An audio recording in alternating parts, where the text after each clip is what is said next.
बहल news में आपका स्वागत है। मैं अनिल शास्त्र। आज मैं आपको दिखाने वाला हूं श्री नायब सिंह सैनी और अमित शाह जी पिछड़ा वर्ग सम्मान रैली में क्या कहते हैं, आए सुनते हैं। करता हूं। मुझे ये खुशी है कि हम जानते हैं पिछड़े समुदाय में बड़ी संख्या में हाथ से काम करने वाले हमारे कौशल युक्त भाई बहन आते हैं। हमारे मिट्टी के बर्तन बनाने वाले, जेवर गढ़ने वाले, कपड़े सिलने वाले, मूर्ति मकान आदि बनाने वाले सभी साथी पिछड़े वर्गों में ही आते हैं। आपका देश के निर्माण में बड़ा योगदान है। इसी के प्रति कृतज्ञता व्यक्त करते हुए माननीय नरेंद्र मोदी जी ने 17 सितंबर 2023 को प्रधानमंत्री विश्वकर्मा योजना उसकी शुरुआत की, जिसका लाभ हमारे ओबीसी समाज को मिल रहा है।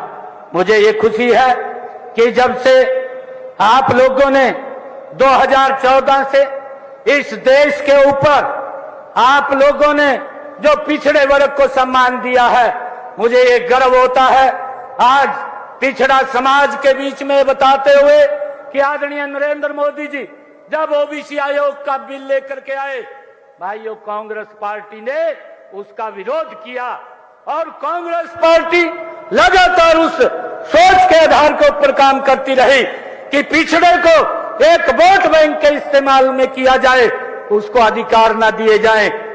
परंतु ये अधिकार आपने ओबीसी समाज के सुरक्षित भी किए हैं और अधिकारों को देने का काम भी ओबीसी समाज को आपने किया है।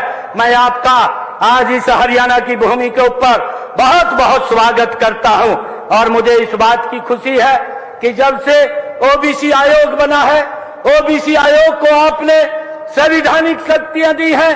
आज हमारे ओबीसी समाज के बच्चों को चाहे केंद्रीय विद्यालय है, नवोदय विद्यालय है, सैनिक स्कूल है, एमबीबीएस के अंदर है, हमारे बच्चे आज उसमें एडमिशन ले रहे हैं। ये आपकी नीतियों का परिणाम है। मैं दिल से धन्यवाद करता हूं आपका।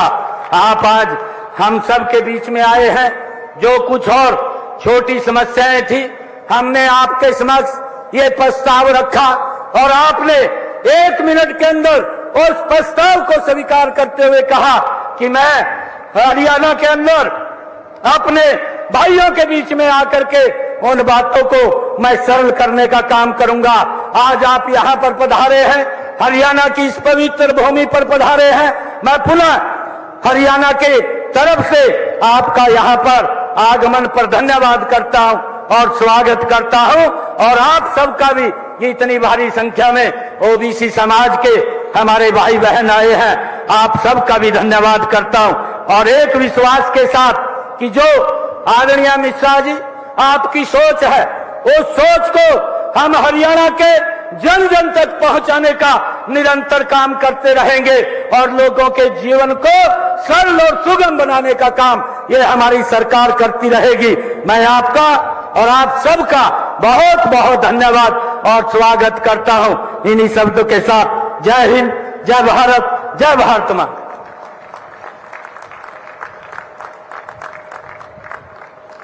बहुत बहुत आभार माननीय मुख्यमंत्री हरियाणा श्री नायब सिंह सैनी जी का।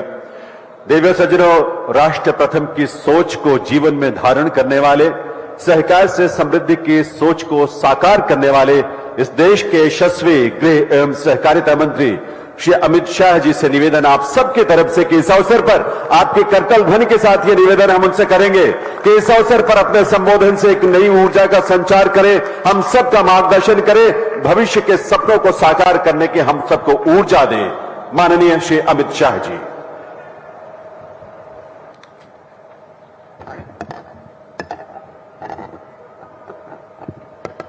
मेरे साथ बोलिए, भारत माता की। क्यों भाई, क्या हो गया महेंद्रगढ़ वालों की आवाज को? तीसरी बार हरियाणा में सरकार बनानी है या नहीं बनानी है? अरे जोर से बोलो, बनानी है या नहीं बनानी है? हरियाणा को देश का नंबर 1 राज्य बनाना है या नहीं बनाना है? तो ऐसी आवाज नहीं चलती। कुछ किया है उससे ज्यादा कर कर हम आपके पास आए। नायब सिंह जी की कैबिनेट ने 3 निर्णय करे हैं। सबसे पहला निर्णय, क्रीमी लेयर की सीमा 6 लाख से बढ़ाकर 8 लाख करने का निर्णय नायब सिंह सैनी भाजपा सरकार ने किया है। इसके साथ साथ 8 लाख गिनने में तनख्वाह भी नहीं गिनी जाएगी और कृषि की आय भी नहीं गिनी जाएगी। अब हर बच्चे को ओबीसी का फायदा मिलेगा। अब तक पंचायतों में जो रिजर्वेशन था उसको भी बदलने का फैसला किया है। पंचायत में 8% रिजर्वेशन ग्रुप ए के लिए था, उसके साथ 5% रिजर्वेशन ग्रुप बी के लिए भी आज से शुरू हो जाएगा। इससे बहुत बड़े हरियाणा की जनता को ये आरक्षण का फायदा मिलेगा। रिजर्वेशन म्युनिसिपल कॉरपोरेशन में भी 5% ग्रुप बी के लिए शुरू होगा, 8% जस का तस रहेगा और ग्रुप बी का रिजर्वेशन 5% ज्यादा मिलेगा। भाइयों बहनों, ये तीनों जो निर्णय है वो प्रधानमंत्री नरेंद्र मोदी की नीति को लागू करने वाले हैं। 2014 में नरेंद्र मोदी जी ने जब पार्लियामेंट के अंदर पहली बार सांसद के नाते पैर रखा और देश के प्रधानमंत्री बने, पूरे देश के सामने भाषण किया था, मेरी ये सरकार दलितों की सरकार है, गरीबों की सरकार है और मेरी ये सरकार पिछड़ों की सरकार है और देश को पहला सशक्त बीसी प्रधानमंत्री देने का काम भारतीय जनता पार्टी ने किया। और आज 71 में से 27 मंत्री पिछड़ा वर्ग के देकर नरेंद्र मोदी जी ने देश भर के और हरियाणा से भी 2 पिछड़े देकर हरियाणा के ओबीसी का सम्मान करने का काम किया है। भाइयों और बहनों, मैं यहां आया हूं तब हुड्डा साहब को जरूर कहना चाहता हूं, हुड्डा साहब, चुनाव आता है तब बीसी बीसी बीसी बीसी की माला जपते हो। कांग्रेस पार्टी हमेशा से पिछड़ा वर्ग की विरोधी रही, ओबीसी की विरोधी रही। सन 57 में ओबीसी के रिजर्वेशन के लिए काका साहेब कालेलकर कमीशन बना, कांग्रेस ने सालों तक इसको लागू नहीं किया। 1980 में इंदिरा गांधी जी ने मंडल कमीशन को ठंडे बस्ते में डाला। 90 में जब लाया गया, राजीव गांधी ने 2 घंटा 43 मिनट भाषण कर ओबीसी के रिजर्वेशन का विरोध। भाइयों बहनों, भारतीय जनता पार्टी ने क्या किया? वो रिजर्वेशन तो मिला ही था, इसके साथ ओबीसी कमीशन को संवैधानिक मान्यता देकर आपको संवैधानिक अधिकार देने का काम हमारे नेता नरेंद्र मोदी जी ने किया। 16 और जातियों को ओबीसी में आरक्षित करने का काम किया और केंद्रीय विद्यालय, नवोदय विद्यालय, सैनिक स्कूल और नीट की परीक्षाओं में 27% आरक्षण पहली बार हमारे नेता नरेंद्र मोदी जी ने देने का काम किया। और क्रीमी लेयर की लिमिट को न सिर्फ बढ़ाया, इसमें से कृषि और तनख्वाह की आय को बाहर रखने का काम, ऐतिहासिक निर्णय नरेंद्र मोदी जी ने किया और आज से वो हरियाणा के बीसी को भी इसका फायदा मिलने वाला है। भाइयों और बहनों, हरियाणा में भी पिछड़े वर्ग के कल्याण की कई योजनाएं हुई है। सैनी जी ने वो बताया है, मैं डिटेल जाना नहीं चाहता हूं, परंतु मित्रों मैं इतना ही कहना चाहता हूं कि हमने हरियाणा में एक बीसी के बेटे को गरीब घर से, नायब सिंह जी खड़े हो जाइए, जोर से ताली बजाइए नायब सिंह जी के लिए। एक बीसी के बेटे को हरियाणा का मुख्यमंत्री बनाया है। अब इनके नेतृत्व में हरियाणा आगे बढ़ेगा। भाई और बहनों, कांग्रेस पार्टी ने जातिवाद और भ्रष्टाचार के सिवाय हरियाणा को कुछ नहीं दिया। भारतीय जनता पार्टी ने ईज ऑफ डूइंग करप्शन से ईज ऑफ डूइंग बिजनेस तक का फैसला भारतीय जनता पार्टी ने किया। कांग्रेस की सरकारें जब बनती थी, एक सरकार आती थी तो भ्रष्टाचार चरम सीमा पर पहुंचता था, दूसरी सरकार आती थी तो गुंडागर्दी चरम सीमा तक पहुंचती थी, एक सरकार आती थी तो एक जिले का विकास करती थी, दूसरी सरकार आती थी तो दूसरे क्षेत्र का विकास करती थी। भारतीय जनता पार्टी ने संपूर्ण हरियाणा का विकास करने वाली सरकार देने का काम किया। भाई और बहनों, आज हरियाणा देश में बासमती चावल का सबसे बड़ा निर्यातक बना। हर 10वां जवान हरियाणा से आता है। एमएसपी पर सबसे ज्यादा फसलें कोई अगर खरीदता है तो हमारी नायब सिंह सैनी की सरकार खरीदती है। गांव में लाल डोरे के भीतर मालिकाना हक देने का वाला पहला राज्य हरियाणा बना। पढ़ी लिखी पंचायतों वाला पहला राज्य हरियाणा बना। महिलाओं की 50% भागीदारी वाला पहला राज्य हरियाणा बना। हर घर में नल से जल पहुंचाने वाला पहला राज्य हरियाणा बना। पहला आयुष विद्यालय विश्वविद्यालय बनाने वाला राज्य हरियाणा बना। जीएसटी कलेक्शन में पर हेड सबसे ज्यादा करेक्शन मेरे हरियाणा का होता है। देश की अर्थव्यवस्था में सबसे ज्यादा योगदान पर कैपिटा अगर कोई करता है तो हरियाणा करता है। खाद्यदान में दूसरा नंबर, दूध के उत्पादन में तीसरा नंबर, सर्वाधिक सामाजिक सुरक्षा पेंशन प्रथम स्थान। मानकों को सुधारने में हरियाणा को 3 अवार्ड मिले और विश्व की 400 फॉर्चून कंपनियां आज कहीं पर है तो हरियाणा में है। कांग्रेस ने विकास के नाम पर कुछ नहीं दिया। भाई और बहनों, भारतीय जनता पार्टी की नरेंद्र मोदी सरकार और हरियाणा की सरकार ने गरीब को घर, गैस, बिजली, शौचालय, 5 लाख तक का मुफ्त इलाज और हर गरीब को 5 किलो मुफ्त अनाज देने का काम भारतीय जनता पार्टी की नरेंद्र मोदी सरकार ने किया।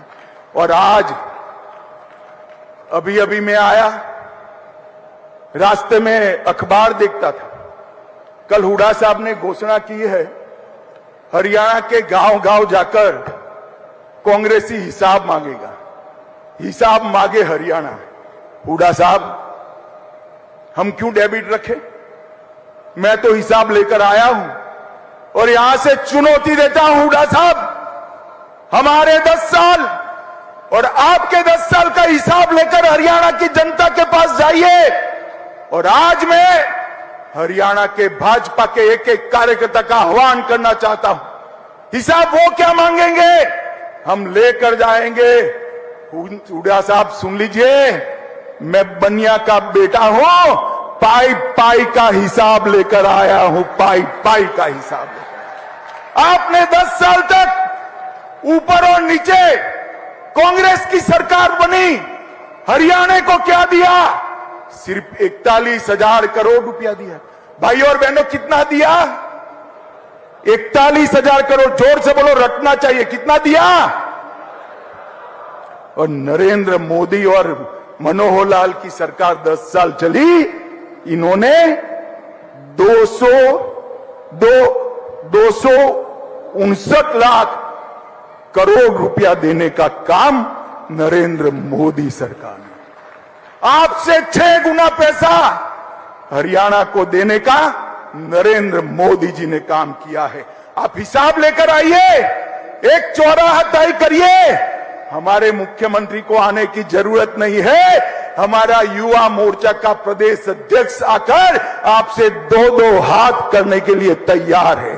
आप क्या हिसाब मांगे? आप हिसाब दे सकते हो नौकरियों में करप्शन का, आप हिसाब दे सकते हो जातिवाद फैलाने का, आप हिसाब दे सकते हो पिछड़ा वर्ग को न्याय करने का, आप हिसाब दे सकते हो परिवारवाद का, विकास का हिसाब नहीं दे सकते। ये 10 साल में हरियाणा में 12 एक्सप्रेसवे बनाए, हर राज्य में हर जिला राष्ट्रीय राजमार्ग से जोड़ा, गुरुग्राम सिकंदरपुर बदरपुर से मेट्रो रेल शुरू हुई, हिसार में पहला एयरपोर्ट बना, 750 बेड का, रेवाड़ी में एम्स बना, आईआईटी दिल्ली का झज्जर में कैंपस स्थापित किया और 2000 करोड़ से बाड़सा गांव में सबसे बड़ा कैंसर संस्थान बनाने का काम भारतीय जनता पार्टी ने किया है। और भाइयों बहनों, मैं आज यहां से मंच पर से भाजपा के एक एक कार्यकर्ता को और मेरे बीसी समाज के एक एक नागरिक का आह्वान करना चाहता हूं। भाजपा के पास हर गांव में कितना हिसाब है हमारे पास कि हर गांव में कितने खर्च किए ये 10 साल में। मैं सिर्फ उदाहरण के लिए 5 गांव का नाम पढ़ता हूं और अमाउंट बोलता हूं। मेरे पास 6225 6225 पंचायतों का हिसाब है। पहले ब्राह्मण माजरा 20 करोड़, जोर से ताली बजाना भाई, ब्राह्मण माजरा पंचायत में 20 करोड़ रुपया भाजपा ने खर्च किया।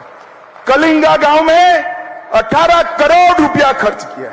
ती गांव में 85 करोड़ रुपया खर्च किया। कोरियावास में 517 करोड़ रुपया खर्च किया। आसन कला में 24 करोड़ और खारिया में 22 करोड़ खर्च किया है। मेरे पास हुड्डा साहब आने का हिसाब है। हमारे कार्यकर्ता 6225 की 25 पंचायतों में जाएंगे और हरियाणा की जनता को हिसाब देंगे। मैं साहब नायब सिंह सैनी को कहना चाहता हूं, वो और प्रदेश अध्यक्ष जी ये 6 की 6 पंचायतों के प्रमुखों को मिलकर उनका सम्मान भी करे और हिसाब दी दे। हुड्डा साहब, हिसाब आपको देना है 10 साल के कुशासन का, 10 साल के बीसी के अन्याय का, 10 साल हरियाणा को विकास से महरूम रखने का। आपने हर घर में गैस नहीं पहुंचाया, हमने पहुंचाया। आपने हर घर में बिजली नहीं पहुंचाई, हमने पहुंचाया। आपने हर गांव में टॉयलेट नहीं पहुंचाया, हमने पहुंचाया। आपने हर गांव में पीने का पानी नहीं पहुंचाया, हमने पहुंचाया। और मैं आज भारतीय जनता पार्टी के लाखों कार्यकर्ता और हरियाणा की जनता को देख कहकर जाता हूं, इस सामने जो दीवार है उस पर लिखा हुआ मैं पढ़ पाता हूं, हरियाणा के चुनाव में तीसरी बार भारतीय जनता पार्टी की पूर्ण बहुमत की सरकार बनने जा